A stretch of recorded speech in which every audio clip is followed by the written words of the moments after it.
गुरुदेवे नमः। अष्टावक्र का 18वां प्रकरण आज ले रहे हैं। सूत्र 4 अनुवाद है, ये संसार भावना मात्र है, परमार्थतः माना वास्तव में कुछ भी नहीं है।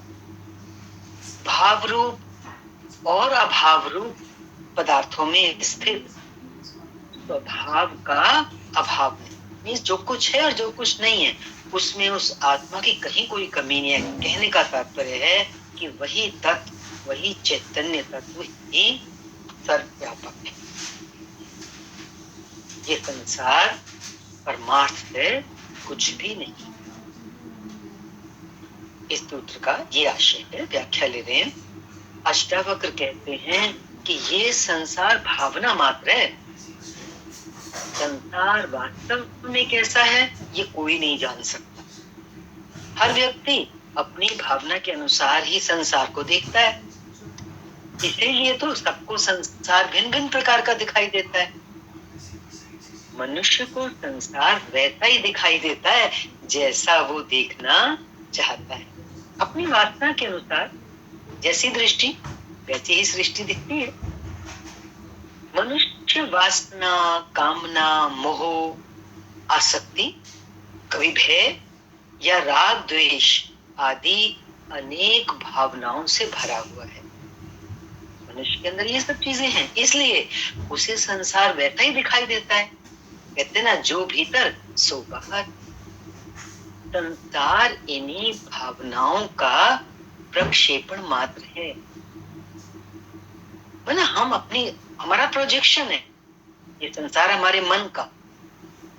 हम ही फेंक रहे हैं अपनी तरफ से, सामने डाल रहे हैं ऊपर। जो भी प्रकृति है, वातावरण है, जो दिख रहा है वो हमारा ही फेंका हुआ, हमारा ही मन का प्रक्षेपण है। इस प्रकार स्वप्न भी मन का ही प्रक्षेपण है। किंतु देखो, जब सपने में होते हैं तो सत्य प्रतीत होता है ना, लेकिन वहां है क्या असल में? ध्यान देना, वहां हमारा मन का प्रक्षेपण ही तो है। जागते हैं तो कहते हैं था ही नहीं। ऐसे ही तो ये जागृत का संसार है, हमारे ही मन का प्रक्षेपण है। और जैसे हम ज्ञान से जागेंगे या जागते हैं तो क्या लगता है, ये संसार तो है ही नहीं, इसकी अपनी कोई सत्ता नहीं है। अपनी कोई सत्ता नहीं है, मैंने इसको सत्ता दी थी। कैसे मैंने सत्ता दी थी? मीन्स जो भी मेरे अंदर था, कोई वासना, कामना, मोह, आसक्ति, उसी को फेंक रहा था मैं बाहर, उसी का प्रक्षेपण कर रहा था। वही तो संसार का रूप धारण कर रहा था। मेरा ही मन का जो अंदर का तत्व था। संसार इसके अलावा कुछ नहीं। तो कहिए कह सकते हैं कि संसार वास्तव में अपने में संसार कुछ नहीं। स्वप्न टूटने पर ही ज्ञात होता है कि स्वप्न था, है ना। जिस प्रकार स्वप्न भी मन का ही प्रक्षेपण है, किंतु स्वप्न सत्य प्रतीत होता है उस समय पर जब स्वप्न टूटता है तो क्या लगता है, वो तो स्वप्न था, भ्रांति थी। अरे इसी प्रकार तो ये संसार भी स्वप्न के ही समान भावनाओं का प्रक्षेपण मात्र है। समझ आ रहा है ना? प्रक्षेपण मात्र क्या मतलब है? हमारे ही मन का प्रोजेक्ट, हम ही उसके ऊपर डाल रहे हैं अपने अंतर को, अपने अंतर से बाहर बना रहे हैं संसार। किंतु अज्ञानी जो इस बात को नहीं जानता, नहीं समझता, जो ये सूत्र हमें दे रहा है, तो अज्ञानी क्या करता है? अज्ञानी संसार को सच समझ लेता है। आत्म ज्ञान से ही, केवल और केवल आत्म ज्ञान से ही, उस सच के ज्ञान से ही ये भ्रांति मिटती है। वह उसी को ये माया, जिसको ज्ञान हो जाता है, आत्म ज्ञान हो जाता है, उसी को ये माया मिथ्या और असत्य प्रतीत होती है। वही इसका वास्तविक स्वरूप पहचान सकता है, इसका संसार। इसलिए ज्ञानी कहता है कि ये संसार भावना मात्र है, जैसी रही भावना जिसकी। परमार्थ है वास्तव में ये संसार कुछ भी नहीं। परमार्थ मीन्स परम अर्थ। परम अर्थ में तो आत्मा ही केवल सत्य है, जगत भ्रांति मात्र है। शास्त्र इस बात को बार बार उजागर कर रहा है कि परमार्थ है, आत्मा ही केवल सत्य है और जगत भ्रांति मात्र है। अब देखो, हमें चाहे सत्य लगता हो, हम क्या करेंगे? शास्त्र का वचन, गुरु वचन, सत्वचन करेंगे। सत्वचन करेंगे तो एक क्षण जीवन में ऐसा जरूर आता है जब ये सत्य पक्का लगने लगता है कि हाँ, ये बात सही है, ये संसार तो भ्रांति के अलावा कुछ भ्रम है। ज्ञानी अहंकार एवं वासना शून्य होने से, ज्ञानी का क्या मिट गया? अहंकार मिट गया। और क्या मिट गया? वासनाएं मिट गई। समूल नाश हो गया वासनाओं का, तो वासना शून्य हो गया उसका हृदय। तो ज्ञानी अहंकार और वासना शून्य होने से इस संसार का उसके लिए कोई प्रयोजन ही नहीं रह जाता। ये संसार उसके लिए अर्थहीन हो जाता है, क्योंकि संसार किस चीज के लिए बना है? अहंकार पुष्टि के लिए या वासनाओं की पूर्ति के लिए। इस मनुष्य के अंदर अहंकार और वासनाएं ही नहीं रही तो क्या क्या मतलब रह गया इस संसार का? इसकी क्या वैल्यू रह गई? क्या जरूरत रह गई इस संसार की? प्रयोजन से यही मतलब है ना। ज्ञानी अहंकार एवं वासना शून्य होने से इस संसार का उसके लिए कोई प्रयोजन ही नहीं है, अर्थहीन हो जाता है ये संसार। यही इसका वास्तविक स्वरूप है जिसे ज्ञानी देखता है। मनुष्य को भय के कारण ही तो रस्सी भी सांप दिखाई देती है, लेकिन देखो, बच्चे में भय नहीं होता है। सांप को देख करके तो वो सांप को भी रस्सी समझकर पकड़ने की कोशिश करता है। अपना बेटा, पत्नी आदि अच्छे इसलिए दिखाई देते हैं कि उनके साथ हमारा कोई स्वार्थ या कहो अपेक्षाएं जुड़ी हुई होती हैं। वरना ना वे पूर्व जन्म में, पहले किसी जन्म में हमारे साथ ही रहे थे, और ना ही हमारी मौत हो जाए अभी तो इसके बाद भी तो वो हमारा साथ कहाँ देंगे, हमारे साथ कहाँ होंगे। तो बीच में वो हमें किस लिए दिखाई दे रहे हैं? कि हमारी कोई ना कोई उनसे अपेक्षाएं, आशाएं जुड़ी हुई हैं। यदि स्वार्थों में कमी आ जाए, हमारी अपेक्षाएं, हमारी आशाएं उनसे पूरी ना हो, तो हम इसी जन्म में भी उन्हें छोड़ के भाग जाते हैं। देखा होगा समाज में कई लोग कैसे बेदखल कर देते हैं अपनी संतान को। कभी संतान कर देती है, निकाल देते हैं माता पिता को। कलयुग में तो बहुत कुछ देखने को मिल रहा है। केवल ज्योतिषी के कुंडली मिला देने से पति पत्नी नहीं हो जाते। ये झूठी पत्नी और ये झूठे पति दोनों अज्ञानी। कैसे? दोनों अंधे मिल गए। अज्ञानी में अंधकार में है, अंधे इसीलिए कह रहे हैं। इसलिए थोड़े समय पटरी बैठ गई, वरना बैठती ही नहीं। और फिर होता क्या है? सारा जीवन क्लेश में ही भी। पूछो जाके ज्योतिषी से कि 28 गुण मिले थे, फिर झगड़ा क्यों? इसका कोई उत्तर नहीं। तुम्हारे मित्र शत्रु तुम्हारे ही मन एवं स्वार्थों का प्रक्षेपण है। कोई हमारा मित्र है तो हमारे मन का स्वार्थ पूरा हो रहा है, कोई हमारा शत्रु है तो हमारा स्वार्थ पूरा नहीं हो रहा। यही है ना मन का प्रक्षेपण, हमारे स्वार्थों का प्रक्षेपण। उसी से पैदा हो रहा है मेरा मित्र, उसी से पैदा हो रहा है मेरा शत्रु। तो शत्रु और मित्र बाहर कहाँ हुए? मेरे भीतर हुए ना। यदि स्वार्थ ना हो तो कौन मित्र, कौन शत्रु कहना कठिन हो जाएगा। मना, ना कोई मित्र शत्रु, ना कहूं से दोस्ती, ना कहूं से बैर। जब स्वार्थ नहीं होगा तो कोई क्यों मेरा शत्रु होगा, और क्यों किसी को मैं मित्र भी कहूंगा? तब एक जैसे कि मेरा किसी में कोई स्वार्थ है नहीं। अतः संसार भरोसे योग्य नहीं है।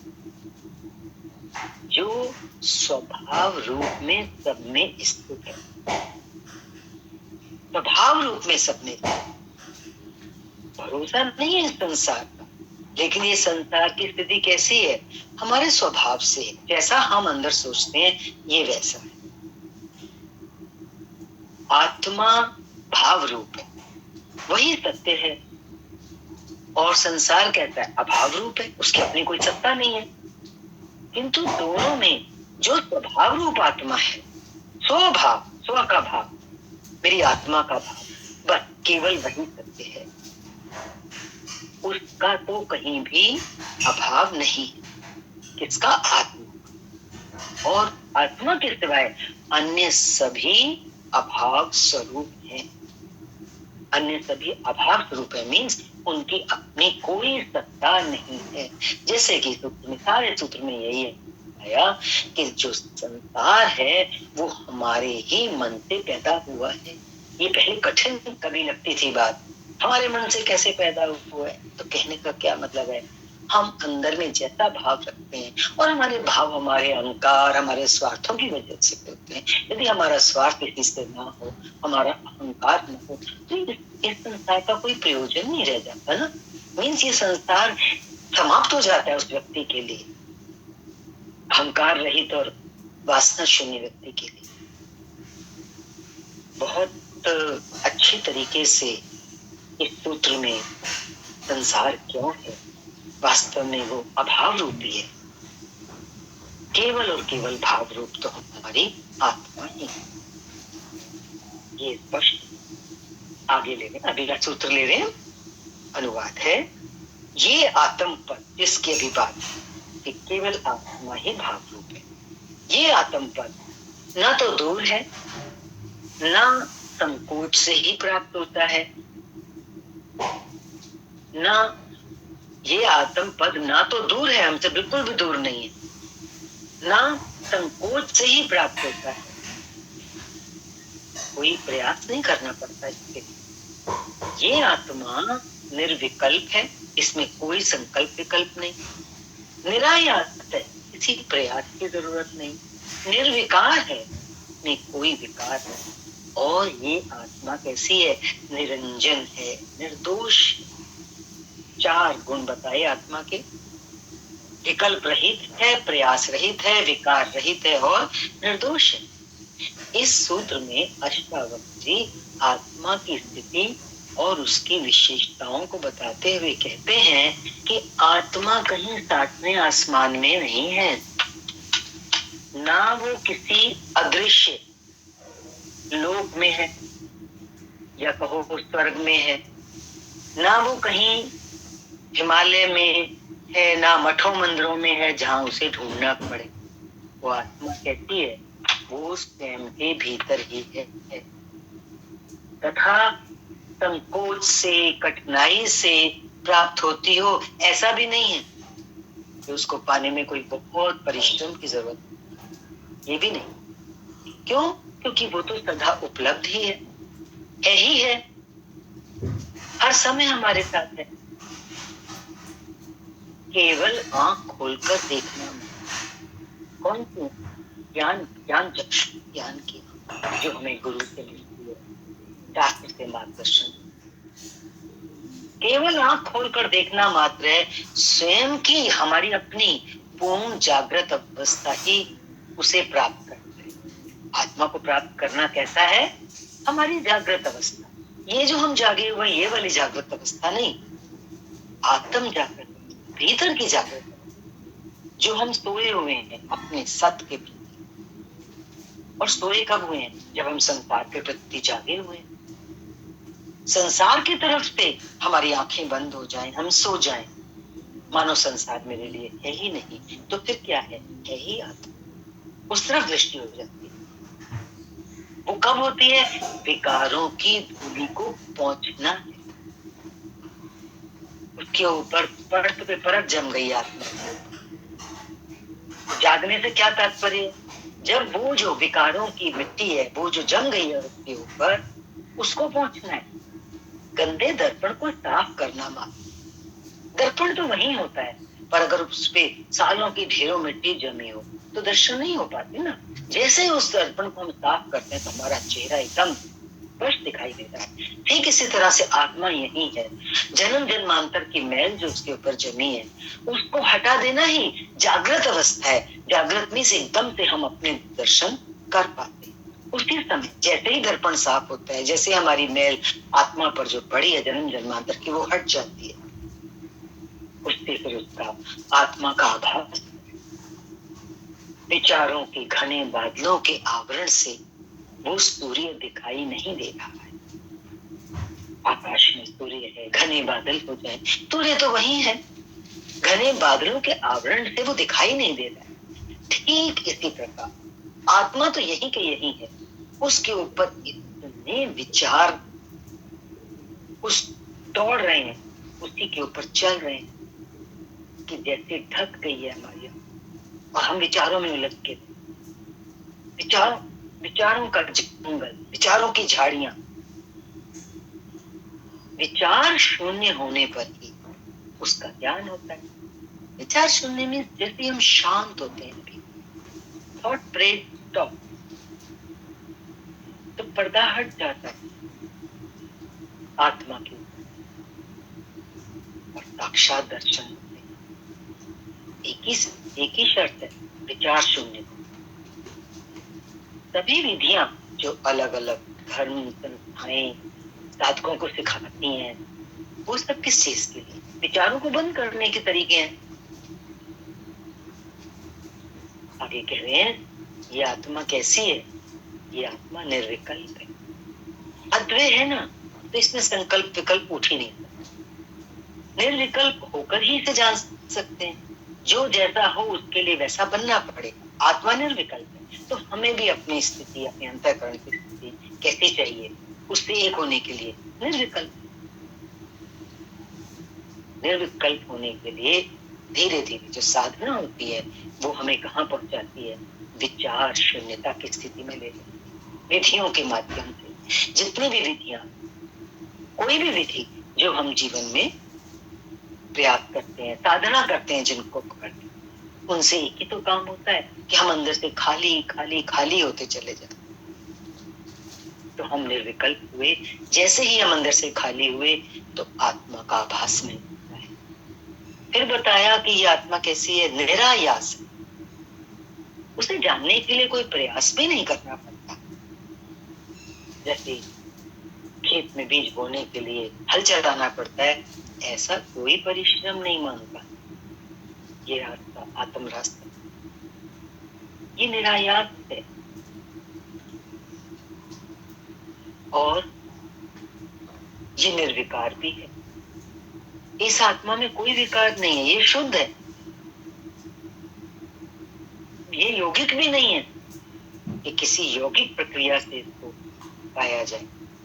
इसमें कोई पाप पुण्य, अच्छा बुरा, हित अहित जैसा कुछ है ही नहीं। ये आत्मा कहती है निर्दोष। तो कहने का क्या तात्पर्य है? जब आत्मा निर्दोष है, बिल्कुल हमारे नजदीक से नजदीक है, तो फिर हमें उसका एहसास क्यों नहीं हो पाता? बोला ना कि उसके ऊपर आवरण आ गया। जो स्वभाव आत्मा का है, निर्दोष निर्विकार, वैसी ही स्थिति जब हमारी बन जाती है साधना करते करते, तो हम पाएंगे जीवन में कि हमें उसका आभास मिलता है, उसका स्पर्श मिलता है, दर्शन होता है। यहीं के यहीं, उसके लिए कहीं जाने की जरूरत नहीं है। वो निरायास है, उसकी प्राप्ति। प्रयास की आवश्यकता नहीं है, उसके लिए प्रयास की आवश्यकता नहीं है। बाकी अपने अंतःकरण को निर्दोष बनाने के लिए, उसको शून्य करने के लिए, विचार शून्य करने के लिए विधियों का प्रयोग किया जाए। आत्मा में तो दोष है ही नहीं। आत्मा कैसी है? अलिप्त है और उसे विकृत भी नहीं किया जा सकता। वो निर्विकार है। और ये धन कैसा है? आत्म धन। इसे कोई हमसे छीन भी नहीं सकता, इसे चोर चुरा नहीं सकता। और ये आत्मा कहती है, होते हुए भी देखो है यही, ये अप्रकट है, ये ना अप्रकट है, मीन्स प्रकट है। कैसे है? हम बोल रहे हैं, आप सुन रहे हैं, देख रहे हैं, तो प्रकट है ना। ना किसी कमरे में ये बंद है कि तुम्हें उसका द्वार खटखटाना पड़े। वो सदा उपलब्ध है। आत्मा कैसी है? उपलब्ध ही उपलब्ध है, प्राप्त है, प्राप्त की प्राप्ति। बस हुआ क्या, जो दूरी महसूस हो रही है, हम सिर्फ उसे भूल गए। कोई चीज हमारी जेब में पड़ी हो और हम भूल जाए, तो हमसे वो दूर तो नहीं है ना, बिल्कुल हमारे शरीर से जुड़ी हुई है। हम भूल गए, किसी ने हमारी जेब में हाथ डाल के बताया, अरे तेरी तो पास है ये चीज जिसको तू ढूंढ रहा है। कह रहा है कहाँ गई? ऐसे ही हम ढूंढ रहे हैं आत्मा, मेरी आत्मा मुझे कहाँ मिलेगी, कब मिलेगी। वो खोई नहीं है, सिर्फ विस्मृति हुई है। तो फिर क्या करना है? भूली हुई चीज को सिर्फ याद लाना है, स्मृति को वापस लाना है। तो अंतोगत्वा जो सारांश है इस सूत्र का वो क्या है? विस्मृत हुई आत्मा को पुनः स्मृति में ही लाना मात्र है, और कुछ करना नहीं। पूरे सूत्र में उसकी स्मृति वापस आए, उसके लिए अंतःकरण की शुद्धि के बारे में बताया गया कि किस प्रकार से आत्मा की जो विशेषताएं हैं कि वो निर्विकल्प है, निर्विकार है, निरायास है, निरंजन है। तो हमें भी उसके लिए पहले जो साधना करनी है वो है अपने अंतःकरण को भी वैसा ही बनाना है। कैसा? विचारशील।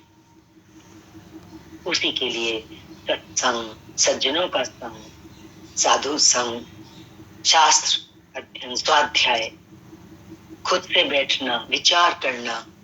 सत विचारों में जुटते हैं तो असत विचार अपने आप शून्य हो जाते हैं, उन्हें करना नहीं पड़ता। अगला सूत्र देख रहे हैं, अनुवाद है, मोह मात्र से निवृत्त होने पर और अपने स्वरूप के ग्रहण मात्र से वीत शोक और निरावरण दृष्टि वाले पुरुष शोभायमान होते हैं। मोह मात्र से निवृत्त होने पर, ये तो सरल है, समझ में आ रहा है। मोह, अटैचमेंट, आसक्ति से उठना, उससे निवृत्त होना और अपने स्वरूप का ग्रहण होने से, अपने स्वरूप में स्थिति होने से वीत शोक, जीवन में शोक नहीं रहता फिर। और फिर हमारी दृष्टि से जो आवरण है माया का, अज्ञान का, वो दूर हो जाता है। तो ऐसी स्थिति वाले जो पुरुष हैं, महापुरुष हैं, वो जहां भी कहीं होते हैं, कैसे होते हैं? वो शोभायमान, जैसे आकाश में पूर्णमासी का चंद्र। व्याख्या ले रहे हैं, आत्म स्वरूप को उपलब्ध व्यक्ति, जो व्यक्ति उस आत्म स्थिति तक पहुंच चुका है, उसके विषय में अष्टावक्र जी कहते हैं कि सांसारिक विषयों के प्रति मोह निवृत्त होने से और आत्म स्वरूप का ग्रहण होने से ऐसा महापुरुष कैसा होता है? शोभायमान होता है। आत्मज्ञान प्राप्त करना नहीं है, ये कोई प्राप्त करने की चीज नहीं है। आत्मा केवल उसकी बाधाओं को हटाना। आया ना ऊपर के सूत्र में, बाधा क्या है? हमारे भीतर की मैं, जन्म जन्मांतर की मैं, परत पे परत, घनी परत, घना आवरण, उसको हटाना है। दृष्टि एक ही है, हमारी दृष्टि एक ही है। अगर हमारे अंदर मोह है तो मोह के कारण संसार में लगाओगे तो केवल संसार ही दिखाई देगा, और इसी दृष्टि के आगे से अगर मोह का पर्दा हट जाए तो संसार लुप्त हो जाएगा, समाप्त हो जाएगा, जैसे कभी था ही नहीं। फिर जो भी दिखाई देगा तो वो कैसा दिखाई देगा? आत्मा ही। सब तक वही है, वही। फिर प्राणी, पशु, पक्षी, यहाँ तक कि पत्थर में भी वही परमात्मा दिखाई दे। ऐसे आत्म स्वरूप के ग्रहण मात्र से व्यक्ति द्वंद्वों से पार होकर वीत शोक वाला और निरावरण दृष्टि वाला हो जाता है ना।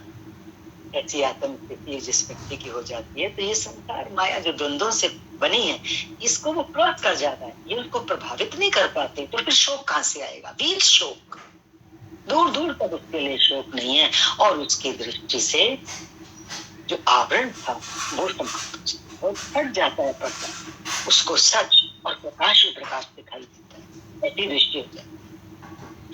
फिर वो सभी को तीखा देखता है, मोह ममता राग द्वेष प्रेम घृणा की दृष्टि से नहीं देखता, सीधा देखता है, मीन्स उसको सिर्फ वही एक दिखाई देता है, अपना प्यारा जो उसके अपने भीतर है, जो भीतर है सो उसको बाहर, उसकी सत्य दृष्टि हो जाती है, स्वयं सत्य दृष्टि सत्य हो जाती है, साथ साथ वो स्वयं ही तो सत्य हो जाता है। वो स्वयं क्या बचता है? वो स्वयं कुछ नहीं बचता।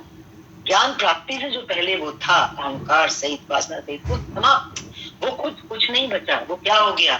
वो स्वयं ही सत्य हो गया, सत्य की मूर्ति हो गया। ऐसा व्यक्ति जिसकी दृष्टि सत्य में हो गई, ऐसा पुरुष ही शोभायमान, क्यों नहीं शोभा देगा? ऐसा तो अलौकिक होगा, ऐसा दिव्य होगा, उसके 5 भौतिक शरीर से भी गंध आई मीठी, जैसे कहीं से अलौकिक स्पंदन आ रहे हैं, दिव्य स्पंदन के चारों। इसलिए बोला ऐसा पुरुष ही शोभायमान होता है। आज के लिए इतना ही। हरि ओम। शांति शांति शांति।